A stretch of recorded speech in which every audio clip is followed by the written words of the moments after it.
Namaste. Hello, everyone. My name's Molly. Thanks for hanging out today. So, this is a bedtime flow that you can easily do flopping around in bed. And I'll talk through even there are some moments where you could let a leg hang off the edge as a way to work a little bit deeper into your stretch. This is to really balance you out, let the joints relax so that you can really sink in to a deep sleep, okay? So let's start lying down. All the way out. And take a few moments here to breathe.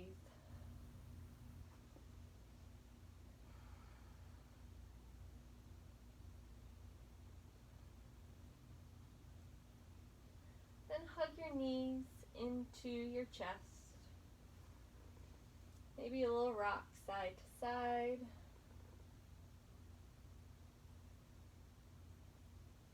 And then keep the right leg in, let the left leg extend out.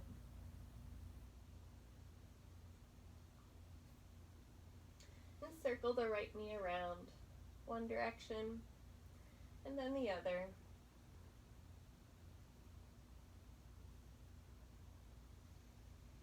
Extending the right leg up towards the ceiling, holding on wherever it's comfortable for you.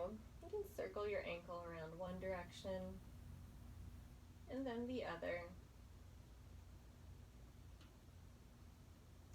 Keeping the pelvis level, take the right leg across the midline of the body. So maybe the right thumb gets to hang out in the right hip crease, left arm can support the right leg. So you're encouraging the right hip to stay down and get into the outside of the right leg. You can play with how close the leg is to you or how far away. That'll change it for you. You can circle the ankle around one direction, then the other.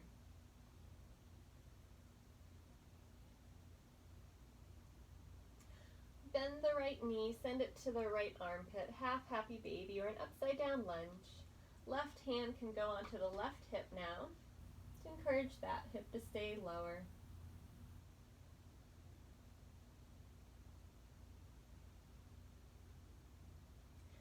Extend the right leg out,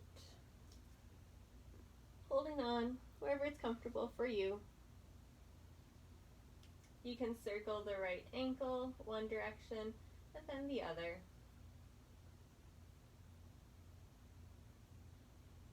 Bending the right knee, take it across the body and into a spinal twist.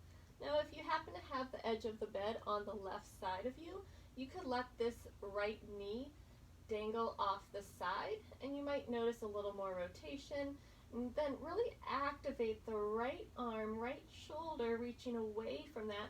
Feel this fascia line along the right side body. Breathing steady.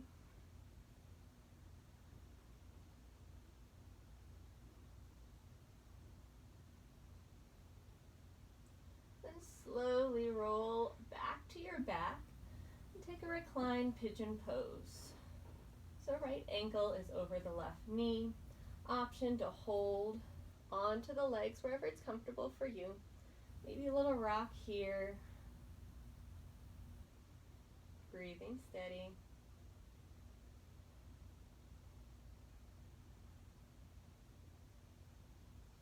If you'd like to take this into a reclined happy cow, also an option, stacking the knees on top of each other and then holding on to your feet. Happy cow, or an upside down happy cow. It's a fun image to think of.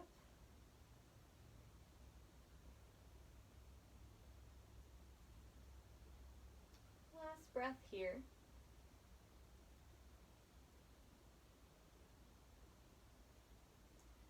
And then send your legs up towards the ceiling, shake them out, wiggle them around. Bending both knees, feet on the ground. Press the left foot into the ground, let the right foot come back.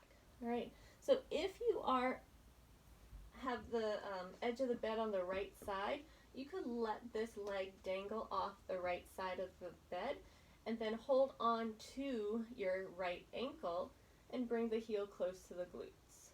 If you are on the ground, like I am, Then you can also tuck the right foot by your right hip, and then the left leg can stay bent. You can also use the left leg to explore if it feels better to have the pelvis lifted, so it gives you a little leverage to work with to find just the right place. So two things we're getting into here.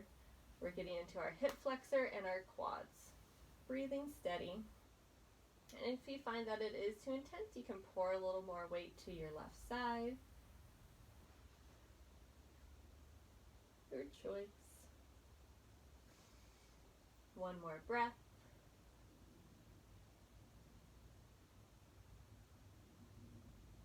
And slowly release that right leg. Take it out long. A little dribble, a little bounce of the leg, a little wiggle. And then bending the right knee. Take both legs up again. Shake them out. So I like the shaking out. It helps with some drainage of our lymphatic system. Also gets the shaking particularly gets into our joints, get the synovial fluid moving. Really lubricate the joints. All right, and hug both knees in. Give them a little shake, a little shift, a little wiggle, a little rock. There we go, side to side. And let's repeat that sequence on the other side, extending the right leg out. Left can come in. Circle the knee in one direction, and then in the opposite direction. Extend your left leg up towards the ceiling, holding on where it's comfortable for you, and circle your left ankle around in both directions, nice and controlled. Left hand to your left hip, the thumb in the hip crease, and then the right hand can support the left leg as it crosses the midline of the body. So we're working to get the outside of your left leg. Breathing steady, left hand encouraging, a little opposition in the left hip, keeping it down. You can circle your ankle here as well. Anytime that we find ourselves putting the hips on stretch in a different pattern, the circling of the ankle is going to be impacted just because of where the stretch and where there might be some tautness in the muscles. And let's take a bend in the left knee, half happy baby, or an upside down lunge. Now switching so that the right hand is on your right hip and the left knee is reaching down, left hand on your left foot. Breathing steady.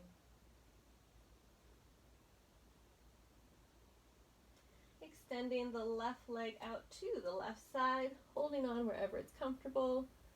Maybe resting it on a bookcase like I'm doing here.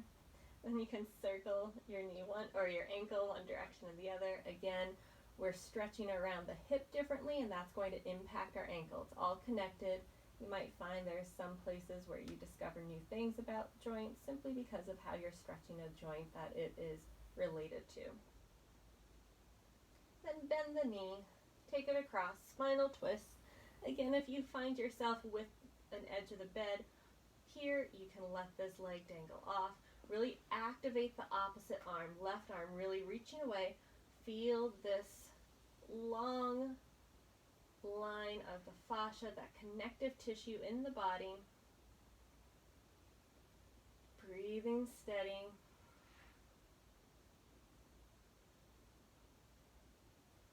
And then coming back to center. Recline pigeon pose here. Holding on wherever it's comfortable for you. Maybe shifting around. Every side is different. Listen for those impulses that come up and follow them. And we can always follow an impulse and then decide that that is something that we should not follow at this moment and adjust accordingly.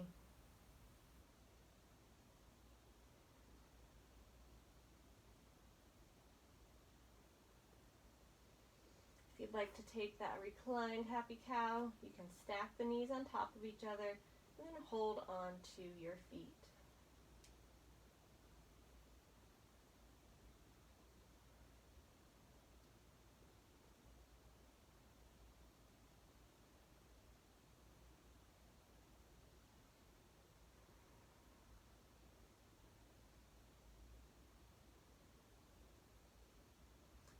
more breath here. And release that out. Legs up towards the ceiling, little shake, little rotation. Let's actually mix it up this time. Keeping the legs long, externally and then internally rotate. So heels click and then toes click. So you keep making different kind of triangles with the feet.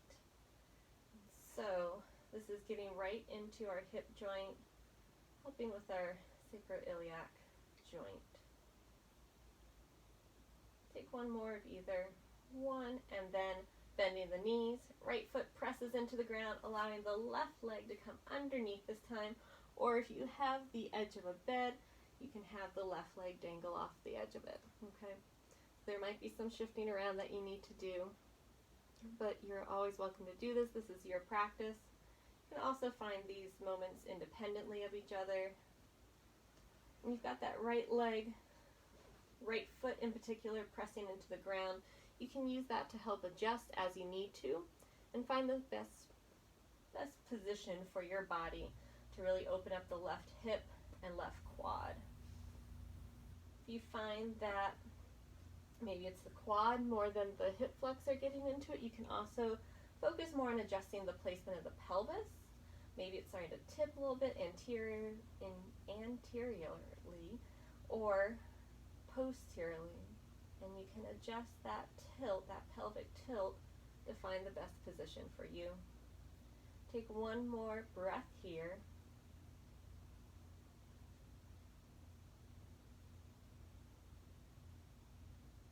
And then come on out of it. Let's bring the legs up towards the ceiling again. A little rotation. Internal and external, heels together, toes together. Nice. Bending the knees, letting the legs flop out, arms by your sides, taking a breath.